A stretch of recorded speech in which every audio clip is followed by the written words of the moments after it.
Hello guys, कैसे हो? शुभ संध्या। आज हम पढ़ने जा रहे हैं शब्द शक्ति, वर्ड पावर। प्रत्येक शब्द में एक निश्चित अर्थ होता है। शब्द में मुख्य अर्थ, लक्षणों के आधार पर प्रकट अर्थ और अन्य अर्थ होते हैं। तो शुरू करते हैं शब्द शक्ति, वर्ड पावर। परिभाषा: बुद्धि या क्रिया का वह व्यापार। बुद्धि या क्रिया का वह व्यापार जिससे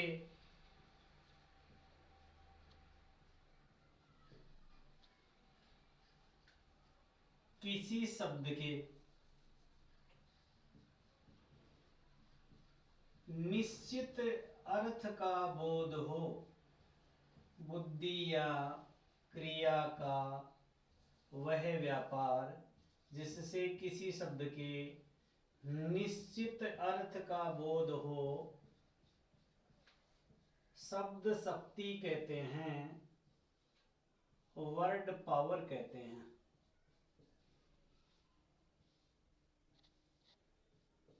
बात हुई एक, बुद्धि या क्रिया का वह व्यापार जिससे शब्द के निश्चित अर्थ का बोध हो, शब्द शक्ति कहलाता है। बात करते हैं शब्द शक्ति के भेद। मुख्यतः शब्द शक्ति के 3 भेद होते हैं। कौन कौन से? अभिधा,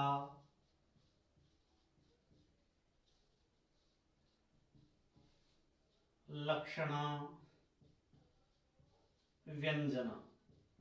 अभिधा शब्द शक्ति, लक्षणा शब्द शक्ति, व्यंजना शब्द शक्ति।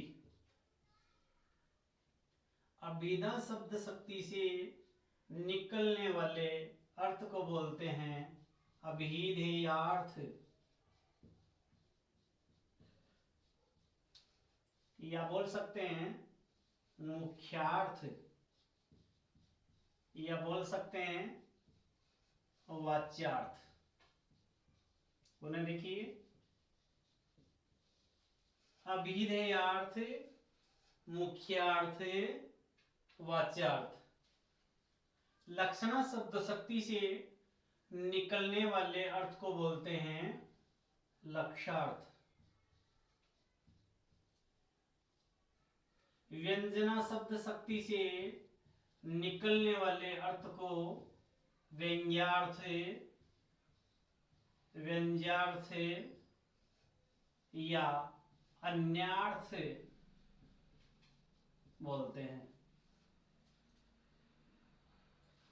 अभिधा शब्द शक्ति से निकलने वाला अर्थ अभिधेयार्थ, मुख्यार्थ, वाच्यार्थ। लक्षणा शब्द शक्ति से निकलने वाला अर्थ लक्ष्यार्थ।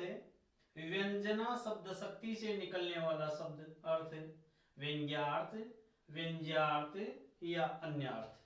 अब बात करते हैं अभिधा शब्द शक्ति में प्रयुक्त शब्द को बोलते हैं वाचक। लक्षणा शब्द शक्ति के प्रयुक्त को बोलते हैं लक्षक, और व्यंजना शब्द शक्ति में प्रयुक्त शब्द को बोलते हैं व्यंजक। अभिधा वाचक शब्द, लक्षणा लक्षक शब्द, व्यंजना व्यंजक शब्द।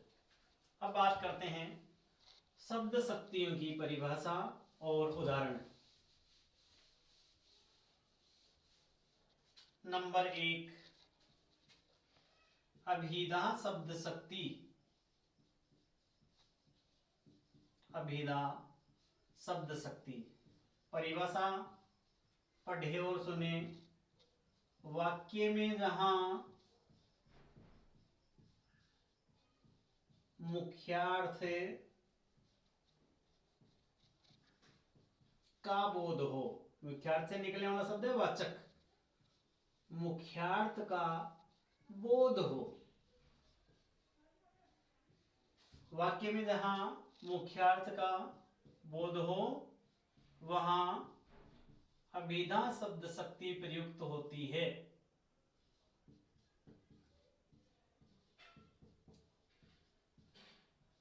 अभिधा शब्द शक्ति किसे कहते हैं? वाक्य में जहां मुख्यार्थ का बोध हो उसे अभिधा शब्द शक्ति कहते हैं। बात करते हैं अभिधा शब्द शक्ति के कुछ उदाहरणों की। जैसे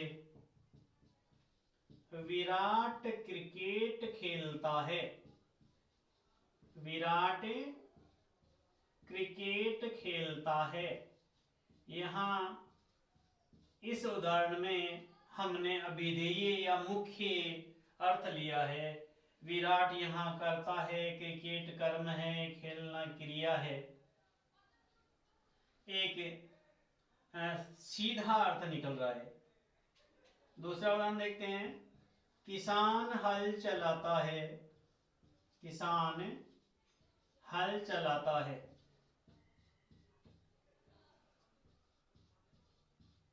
तीसरा उदाहरण लेते हैं।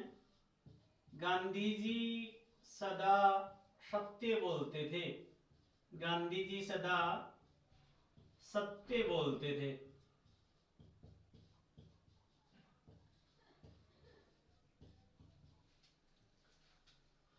तीनों ही उदाहरणों से यह स्पष्ट होता है कि यहाँ मुख्य अर्थ प्रकट हो रहा है। जहां मुख्य अर्थ प्रकट होता है वहां अभिधा शब्द शक्ति प्रयुक्त होती है। बात करते हैं लक्षणा शब्द शक्ति की।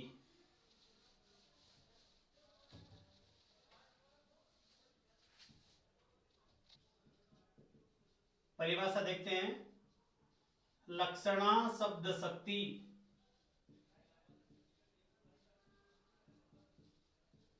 वाक्य में जहां मुख्यार्थ या अभिधेयार्थ का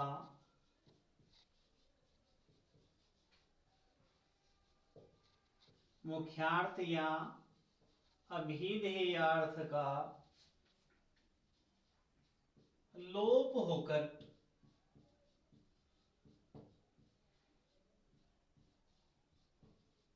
लक्ष्यार्थ प्रकट हो वहां लक्षणा शब्द शक्ति प्रयुक्त होती है। वाक्य में जहां मुख्यार्थ या अभिधेयार्थ का लोप होकर लक्ष्यार्थ प्रकट हो लक्षणा शब्द शक्ति प्रयुक्त होती है या इसे लक्षणा शब्द शक्ति कहते हैं। लक्षणा शब्द शक्ति किसे कहते हैं? वाक्य में जहां मुख्यार्थ या अभिधेयार्थ का लोप होकर लक्ष्यार्थ प्रकट हो लक्षणा शब्द शक्ति कहते हैं। जैसे राजस्थान जाग उठा। वाक्य को पढ़ने से हमें यह अर्थ मिला कि राजस्थान जाग उठा अर्थात राजस्थान के निवासी जाग उठे, उनमें चेतना का उद्भव हुआ। तो यहां जाग उठे लक्ष्यार्थ प्रकट कर रहा है। पंजाब शेर है। यहां पंजाब शेर नहीं है, पंजाब के निवासी बहादुर है, उनकी बहादुरी को प्रकट किया जा रहा है। रामू की बहू नीरी गाय है।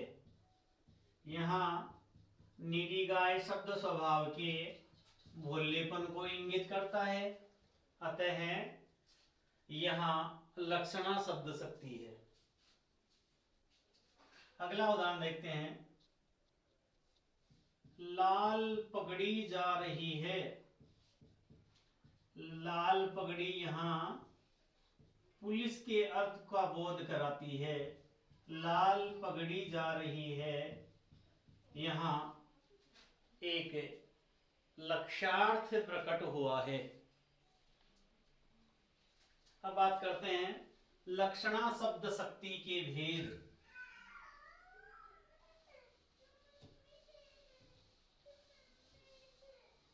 लक्षणा शब्द शक्ति के दो भेद है,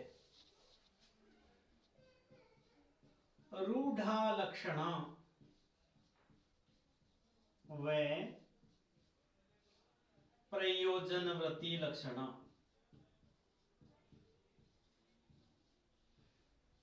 रूढ़ा लक्षणा, प्रयोजनवर्ती लक्षणा। रूढ़ा लक्षणा शब्द शक्ति में शब्द का रूढ़ अर्थ ग्रहण किया जाता है। इसमें मुहावरेदार भाषा का प्रयोग होता है, जबकि प्रयोजनवर्ती लक्षणा में प्रयोजन या उद्देश्य आधारित वाक्य होता है। जैसे रूढ़ा लक्षणा का एक उदाहरण लेते हैं। राम चौकन्ना हो गया। चौका मतलब है चार कन्ना कान। राम चौकन्ना हो गया, यहां रूढ़ अर्थ लिया गया है। प्रयोजनवर्ती लक्षणा, साधु का आश्रम गंगा तट पर है। यहां साधु के आश्रम के प्रयोजन को लिया गया है, तो साधु का आश्रम गंगा तट पर है। ये बात हुई लक्षणा शब्द शक्ति की। अब शब्द शक्ति का तीसरा रूप देखते हैं, व्यंजना शब्द शक्ति। व्यंजना शब्द शक्ति। व्यंजना शब्द शक्ति परिभाषा सुनिए। वाक्य में जहां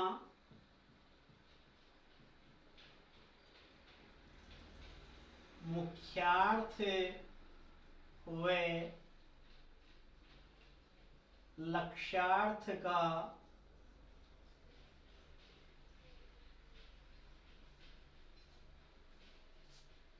लोप होकर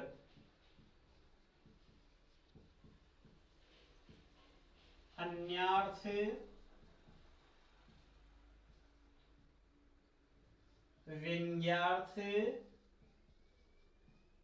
अथवा व्यंज्यार्थ प्रकट हो,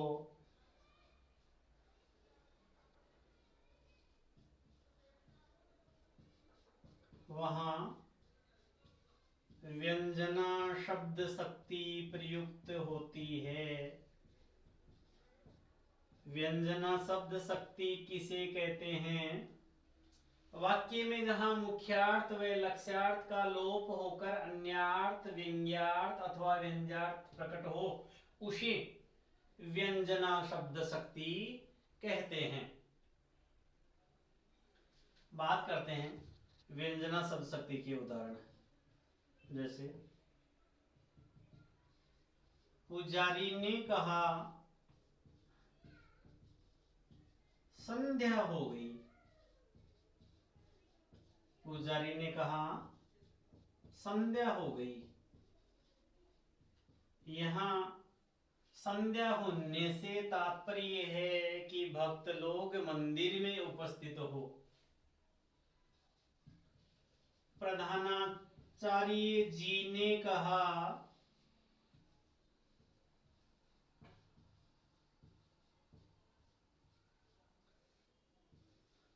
कल रविवार है। तो यहाँ रविवार कहने का तात्पर्य है कल का अवकाश रहेगा। तो यहाँ एक अन्य अर्थ प्रकट हुआ है। जहां पर व्यंग्योक्तिपूर्ण कथन हो वहां भी व्यंजना शब्द शक्ति होती है। अब बात करते हैं व्यंजना शब्द शक्ति के भेद। व्यंजना शब्द शक्ति के दो भेद है। नंबर 1, शाब्दी व्यंजना, जहां शब्द आधारित अन्य अर्थ हो वहां शाब्दी व्यंजना प्रकट होती है। तथा जहां अर्थ आधारित व्यंजना प्रकट होती है वहां आर्थी व्यंजना प्रकट होती है।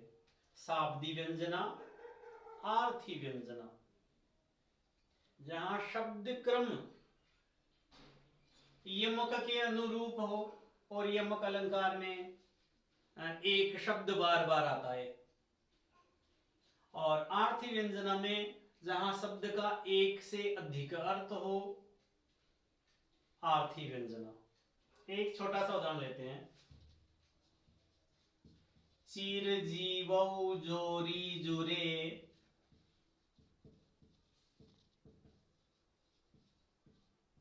घटे न स्नेह गंभीर।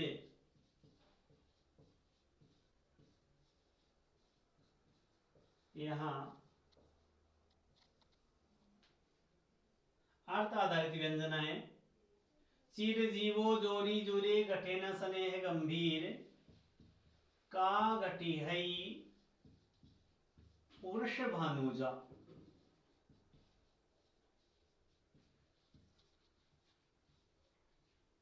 वे हल धर के वीर।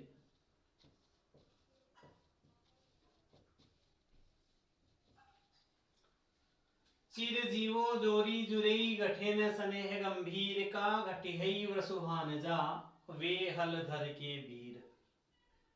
यहाँ अर्थ आधारित व्यंजना है। तो मित्रों, ये छोटा सा टॉपिक था शब्द शक्ति। आपको कैसा लगा मुझे कमेंट करके बताएंगे, और यदि वीडियो पसंद आया तो स्वामी हिंदी यूट्यूब माला चैनल को आप लाइक कीजिए, सब्सक्राइब कीजिए और शेयर कीजिए। धन्यवाद। वंदे मातरम।